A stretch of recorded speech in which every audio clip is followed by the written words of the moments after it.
Earl Mitchell Forrest spent 11 years on death row, his life hanging in the balance after he burst into a home high on meth and alcohol, gunning down two people in cold blood before killing a sheriff's deputy in a chaotic shootout.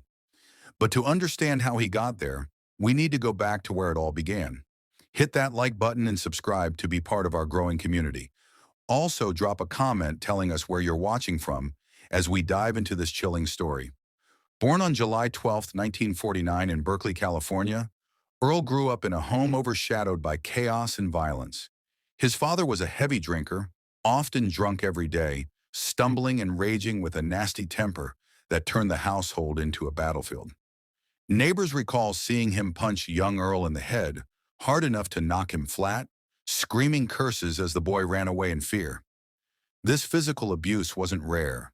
Earl endured hits, yells, and emotional neglect that left deep scars. His mother, who married at just 14 and had her first child at 15, was overwhelmed and unable to provide the stable bonding he needed, adding layers of supervisory neglect to the mix. Earl witnessed his father's domestic violence against his mother, learning early that conflict brewed in anger and fists. He had a younger brother, Billy, who sometimes stirred up trouble, but Earl was seen as the quieter one, good to talk to, though the family's dysfunction pulled everyone down. Growing up on the West Coast, Earl managed to graduate high school and even complete 1 year of college, showing glimpses of potential amid the turmoil. But signs of trouble emerged in his teens when he started using alcohol and drugs, drawn into a world that promised escape but delivered chains. By high school, he was dealing drugs to fit in as the popular renegade, a choice that hinted at the deeper rage building inside. In his early 20s, he escalated to selling speed and meth along the coast, leading to his first brush with the law, a marijuana possession conviction in 1968 at age 19. More followed, a controlled substance charge in 1979 and illegal firearm possession in 1987, each pulling him further from stability. He suffered head injuries too, like being hit with a baseball bat around age 40, causing brief unconsciousness and possible brain damage that compounded his substance abuse issues. By the late 1980s, Earl worked as a roofer's helper, trying hard but struggling with tasks, often missing days due to drinking.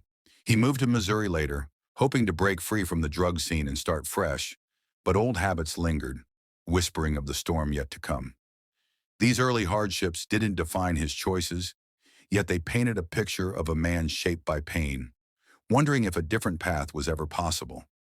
In the quiet hills of Missouri, where Earl had hoped for a fresh start away from California's shadows, he crossed paths with Angela Gamblin around the late 1990s or early 2000s, though the exact details of their meeting remain shrouded, likely sparked in the gritty underbelly of local drug circles that Earl couldn't fully escape. Angela, a woman in her own right battling life's rough edges, became his live-in girlfriend, sharing a home in rural Dent County near Salem. Their relationship was a stormy mix of loyalty and destruction, fueled by heavy alcohol use and methamphetamine that bound them in a toxic cycle. Earl, still haunted by his past abuse and addictions, found in Angela a partner who understood the highs and lows. But arguments flared often, amplified by the paranoia and rage that drugs stirred. They lived hand-to-mouth, with Earl picking up odd jobs like roofing, yet the pull of meth dealings lingered, pulling them deeper into a web of shady deals and fleeting alliances. One such deal would unravel everything. Earl had struck an agreement with a local acquaintance, Harriet Bootsy Smith, buying her a lawnmower and even a mobile home in exchange for her introducing him to a reliable methamphetamine cook named Michael Wells. But when Smith backed out on her end, resentment simmered like a fuse, building toward an explosion that no one saw coming. Or did they? As the holiday season approached in 2002, the tension boiled over. On December 9th, Earl, 53 and already deep into a day of heavy drinking mixed with meth, grew furious over the unresolved deal. With Angela by his side, they drove to Smith's modest home in a remote area of Dent County, Missouri, intent on confronting her and demanding what Earl felt was owed: a final settlement on the meth connection and property exchange. The air was thick with winter chill and unspoken grudges as they arrived around evening. Inside, Smith wasn't alone. Michael Wells, the very meth cook at the heart of the dispute, was visiting, along with perhaps the faint glow of Christmas lights adding a cruel irony to the scene. Words turned heated quickly, escalating into a chaotic melee in the living room. In a flash of rage, Earl pulled out a handgun he'd carried for protection in his drug-fueled world. He shot Wells point blank in the face, the blast echoing through the small house as blood stained the floor, ending the 42-year-old's life in an instant. A man whose only crime that night was being in the wrong place, his dreams and family shattered forever. Smith, 52 and known locally as a tough but troubled soul, tried to flee or fight back. But Earl turned on her, firing 6 times into her body, each bullet ripping through flesh and hope, leaving her crumpled and lifeless amid the wreckage of her own home. The tragedy was gut-wrenching. 2 lives erased over a petty drug spat, families left to grapple with the void, wondering how addiction could twist ordinary folks into killers and victims alike. But the horror was far from over. What would happen next when the law closed in? With the deed done, Earl rifled through Smith's belongings, snatching a lockbox stuffed with about $25,000 worth of methamphetamine, his twisted prize from the bloodshed. He and Angela fled back to their nearby home, a secluded spot in the Dent County woods, where Earl barricaded the doors, rifle in hand, as if sensing the storm brewing. Neighbors or witnesses had alerted authorities to the shots at Smith's, and soon Dent County Sheriff Bob Wofford, along with deputies including Sharon Joanne Barnes, 45, a dedicated officer and mother known for her kindness, arrived to investigate reports of a disturbance. What started as a welfare check exploded into a deadly standoff around 10 p.m. that night. Earl, holed up and unyielding, opened fire from inside, striking Sheriff Wofford in the abdomen, a wound that nearly claimed his life, but he miraculously survived after surgery.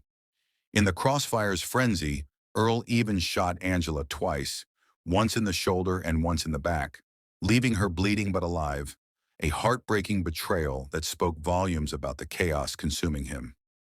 Worst of all, he targeted Deputy Barnes as she approached, shooting her once in the chest and then, chillingly, in the back of the head as she fell, ending the life of a woman who had served her community with quiet strength, leaving her family devastated and the force reeling from the loss of one of their own. The emotional toll was immense. 3 families forever broken, a small town scarred by violence that stemmed from one man's unraveling, prompting whispers of what if intervention had come sooner for his addictions. Earl himself took a bullet to the face during the exchange, the pain finally breaking his resolve after hours of tension. Bleeding and cornered, he surrendered around midnight, stumbling out with hands up as officers swarmed in. Evidence piled up swiftly. Angela's survival allowed her to recount the nightmare, describing Earl as the aggressor who fired first at police. Ballistics matched his guns to the wounds on all victims, including the fatal shots at Smith's home, where blood spatter and shell casings painted a clear picture of the rampage. The stolen meth lockbox, found at his house, linked the motives, while witness statements from neighbors hearing the initial confrontation sealed the case. Officers' testimonies of the shootout, plus Earl's own blood alcohol level of 0.22, nearly 3 times the legal limit, underscored his impaired fury. Caught red-handed at the scene, there was no chase, no elaborate getaway, just a broken man facing the weight of his actions, leaving us to ponder how far unchecked pain and addiction can push someone before it all crumbles. In the wake of the bloodshed, Earl Forrest found himself in custody, his face bandaged from the gunshot wound he'd taken in the standoff. But what would he say in his defense? Initially, Forrest didn't offer a traditional alibi. After all, he was captured right at his home amid the chaos, with no room to claim he wasn't there. Instead, his legal team pivoted to a strategy of diminished capacity, arguing that his heavy intoxication from alcohol and methamphetamine that night robbed him of the ability to deliberate or form the cool reflection needed for first-degree murder.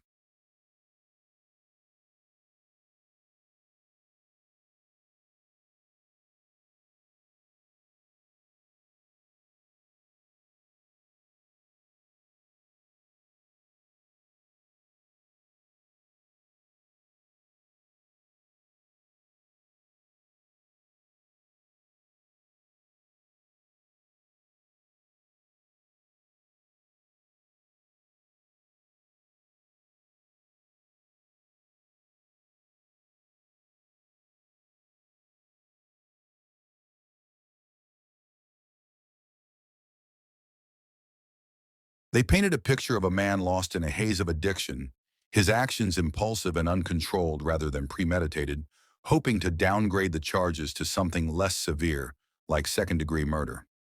It was a desperate bid to humanize him, suggesting that years of substance abuse had wired his brain for rashness, not calculation. But would the jury see through the fog or buy into this veil of impairment? The prosecution dismantled this defense brick by brick, presenting a mountain of evidence that screamed deliberation. They highlighted the timeline. Forrest didn't just snap. He drove to Smith's home armed and angry over the drug deal, shot Wells execution style in the face, then methodically fired 6 rounds into Smith as she tried to escape, before fleeing with the meth lockbox as his calculated prize. Back at his house, he barricaded himself and opened fire on arriving officers, targeting Deputy Barnes with chilling precision, once in the chest, then in the back of the head as she lay wounded. Actions that showed intent and awareness, not blind stupor. Forrest's blood alcohol level of 0.22 was stipulated, and defense experts later testified about his long-term drug use impairing judgment. But the state countered with the sheer brutality: multiple victims, multiple wounds, and the gaps between shots that allowed for that fatal pause of reflection. Angela Gamlian's testimony as a survivor sealed it, describing Forrest as the aggressor who fired first at police, her words echoing the physical evidence like ballistics matches and blood spatter that left no doubt of his control in the moment. It raised a haunting question. How much can we blame the bottle or the pipe when the hands pulling the trigger still choose their targets? The trial in Phelps County Circuit Court, moved from Dent County for fairness, unfolded over tense days in late 2004, a courtroom drama packed with raw emotion and pivotal clashes. Key moments included gripping testimonies from responding officers who recounted the shootout's terror through hearsay accounts of gunshots and Forrest initiating the violence. Admissions the defense fought as improper bolstering, but the judge allowed, deeming them non-prejudicial amid the overwhelming proof. In the penalty phase, the prosecution unleashed victim impact statements from Deputy Barnes's family, tearful tales of a devoted mother and officer whose loss ripped through their lives, countering the defense's pleas about Forrest's own troubled past and the pain his execution would cause his loved ones. They also introduced Forrest's unadjudicated prior bad acts, like alleged drug dealing in California, to paint him as a lifelong threat, even behind bars. A move the defense challenged as irrelevant, but it stuck, heightening the stakes. Prosecutors closed with fiery arguments on societal self-defense, urging no mercy for a man who'd already shown he could kill in custody, while the defense invoked expert psychologists to argue brain damage from abuse and addiction deserved leniency. Each exchange teased the jury's dilemma. Was this justice for the fallen, or a chance to break the cycle of vengeance? After deliberations that must have weighed heavy on their souls, the jury returned on December 17, 2004, with a unanimous guilty verdict on 3 counts of first-degree murder for the deaths of Harriet Smith, Michael Wells, and Sharon Joanne Barnes. They recommended 3 death sentences, citing aggravating factors like pecuniary gain from the meth theft, committing one murder during another, and slaying a peace officer on duty. Recommendations the judge adopted that same day, sealing Forrest's fate on death row and leaving us to wonder if true rehabilitation was ever within reach. Earl Forrest spent over a decade on death row at Missouri's Eastern Reception, Diagnostic and Correctional Center in Bonne Terre, a stark, high-security facility where inmates like him faced long hours in isolation, with limited contact to the outside world beyond occasional visits or legal meetings. From his sentencing in 2004 until 2016, Forrest's days blended into a routine of confinement, reading, perhaps reflecting on his past, and preparing appeals that stretched through the courts, each one a faint hope against the inevitable. He showed little remorse publicly. In interviews, he freely admitted to the killings, calling himself a fallen kingpin, without expressing sorrow for the lives lost or the pain inflicted on families. There's no record of him finding religion or seeking spiritual redemption, though he did appear on a 2013 TV episode of The Killer Speaks, where he recounted the crimes in detail, offering glimpses into his mindset but no apologies. His behavior was described as remorseless, even as execution neared, with no reports of outbursts or conflicts with guards. Instead, he seemed resigned, interacting minimally in the regimented environment where death row prisoners are watched closely, their every move a reminder of the weight of their actions. Appeals consumed much of his time.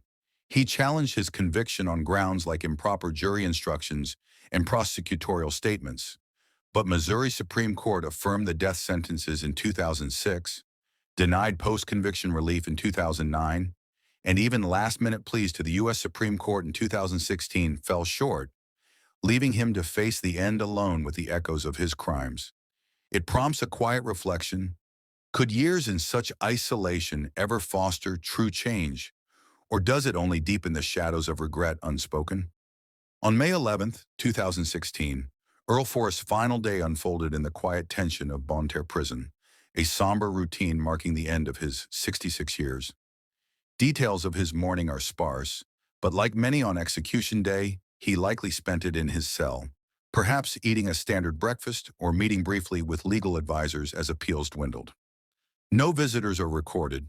Family or friends didn't appear in accounts, leaving him isolated in those hours. As the afternoon wore on, Governor Jay Nixon denied clemency, and the U.S. Supreme Court rejected a stay, sealing his fate with a heavy finality that hung over the prison.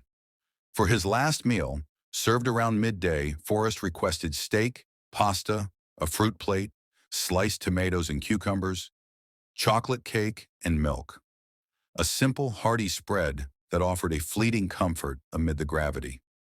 He provided no final statement, no last words to witnesses or the world, choosing silence as his parting message. At 7:10 p.m., guards led him to the execution chamber, where he was strapped to a gurney in front of a small group of observers, including officials and perhaps victims' relatives, bearing their quiet pain. The method was lethal injection, a single dose of pentobarbital that coursed through his veins. He was pronounced dead at 7:18 p.m., just 8 minutes later, his passing a stark end to a life marked by violence and loss. In that moment, the room held the weight of justice served for some, closure denied for others, a reminder of death's irreversible toll. As we reflect on Earl Forrest's journey from a troubled youth to this final silence, one question lingers. Does executing someone like him bring true healing to victims' families, or does it simply echo the cycle of loss? Let me know your thoughts in the comments below. And if this story moved you, hit that like button and subscribe for more deep dives into true crime.